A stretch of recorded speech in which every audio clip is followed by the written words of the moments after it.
Hi, welcome to Exercise for Beginners, where I teach you how to get started if you've never started before. This week I'm going to go over a leg day part 4. If you're like me, you probably need something to elevate your heels, so find something that's about an inch, inch and a half, place that on the ground at whatever the width of your squat is. Go ahead, take a step on those. That should elevate your heels just enough to get your chest to stay a little bit more upright. So the first movement we're going to start with is a 1 1/4 squat. So we are going to go down and come up a little bit, nice little pulse, come back down all the way up. So you're going to do that little pulse at the bottom, that's the quarter. This is to help us get comfortable in that bottom range of a squat where a lot of us can get a little stuck, right? So get comfortable at the bottom. It'll be easier to get yourself back up, right? So we're going to go down, all the way up. Down, up, down, up. Down, up, down, up. Down, up, down, up.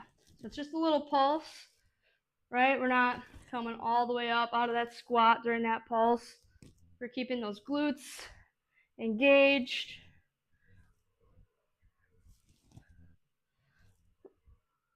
The whole time, we're not bottoming out. All right, there you have it. 1 1/4 squats.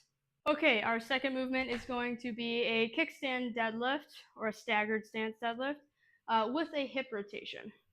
So with our kickstand, your foot is just like 1 foot length back. So not very far. Your knees are still pretty much aligned. Okay? So put your kickstand up. We're going to hinge back and close the hip of the front leg and come up back to neutral, right? We're not opening up back here at the front or at the top. So hinge back, rotate, almost as if you're trying to touch your outside hand to that opposite foot. You're not going to touch it. That's not the goal. But if you're closing this hip, your torso is going to rotate inward like so.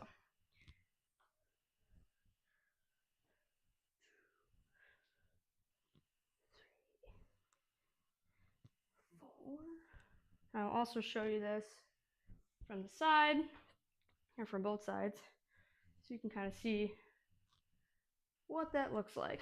So you're pushing those hips back, that knee stays in line with the ankle. Push up through the whole foot, slightly leaning towards the heel, like 60-40. You still want to squeeze the ground with your toes though. So again, we're closing the hip of that front leg, pushing it open. You should feel a nice like stretch or a little extra activation in that glute med area of your hip.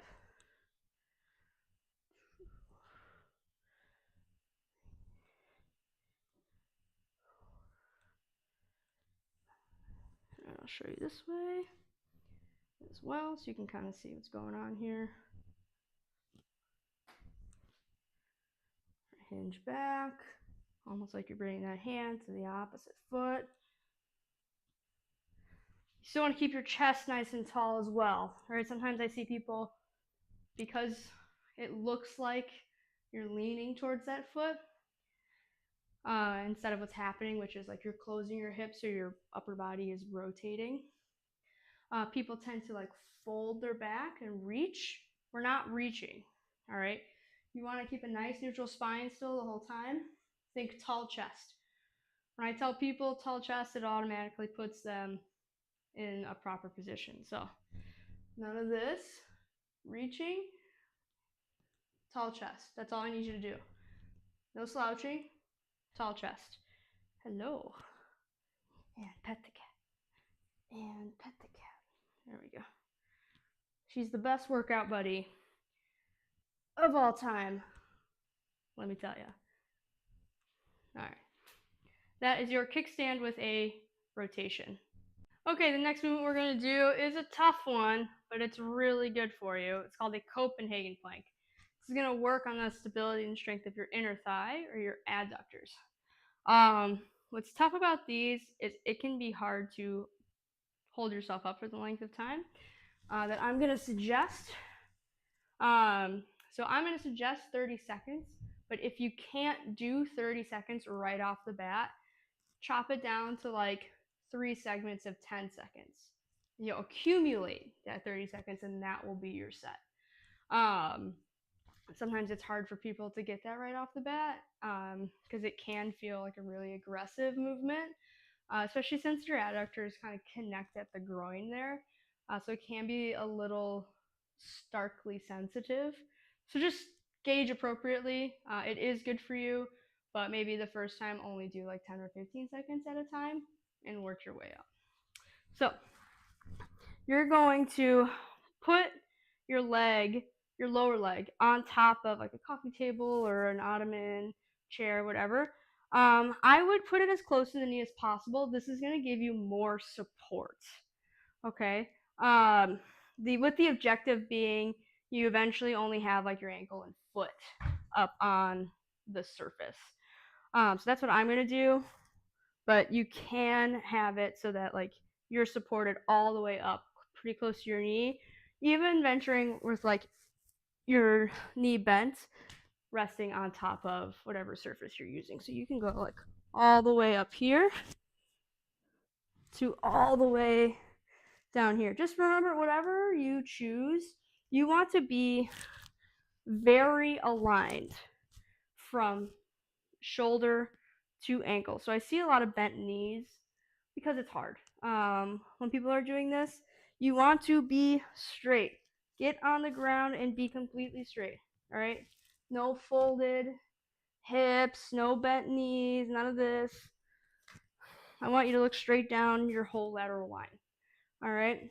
So from here, you're basically doing a side plank and you're supporting yourself by your top leg. And you're going to lift that bottom leg up off the floor. So this is what that looks like. So over here, all right, you got a little bit of support on your lower leg and lift. All right, and then you're going to hang out here for 30 seconds. You see, I'm completely aligned. What you can do to modify is maybe place a toe, like your pinky toe on the bottom leg on the ground. This can help you take some of the weight off to make it a little bit easier on that upper thigh. But you're going to hang out here anywhere between 10 and 30 seconds. All right, do your best. Keep that hip up nice and high. Whew. It is tough. Do not be deceived. I've been doing them for a very long time. They are difficult. So just take your time with them. Do what you can. Like I said, if you need to, go all the way up to your knee. Bend that knee, but still keep that alignment otherwise. And that'll be a lot easier. Work your way up to supporting more weight. All right, you got this. Okay, our fourth movement is going to be a lateral lunge. So with a lateral lunge, I do also like to use a little bit of a riser, especially in the beginning. So a lot of people, when they're doing a lateral lunge, I see a lot of this, and people think they're getting low, but as you just saw, you're just bending over, right? You're not really bending your knee a whole lot, but people think they're getting depth because they feel their head getting lower, right? But yeah, what's actually happening is they're just hinging at the hip. So I like to use that little bit of a riser to help people keep their upper bodies upright. And I like to just start in a wide stance and keep it. And it's going to be an uncomfortably wide stance to start. It's going to be wider than you think. So this is going to be my stance here. Okay. So from here, you're going to lean into one side and come back up. You see how much my knee bent though, right? I actually need to take my socks off. Sometimes you need bare feet to get a better grip on the floor. Socks are slippery depending on what you're working with. All right, so one side and up. I like to keep this stance because it takes the whole step process out of the equation. You're already trying to work on depth. Let's just work on one thing at a time. We don't need to work on depth and balance. Ultimately, if you're working on your depth, you're going to eventually have better balance because you're going to be stronger. So one thing at a time. All right. So hinge to one side and up. Lunge to one side and up. So as you can see, with that little bit of a riser, it does help me keep my chest nice and upright. My foot is not straightforward. You can look, if you can see past my cat, it is pointed out in this direction a little bit, right? But objective here being, you want to stay nice and upright, get nice and low, push into the outside of that glute. Don't let your knee cave in. Press those toes into the ground, right? And you'll have good solid reps. If need be, I do have people do these with TRX straps sometimes. So same setup, but you're holding like a ring, like a gymnastic ring or a TRX strap in front of you and performing that lunge the same way.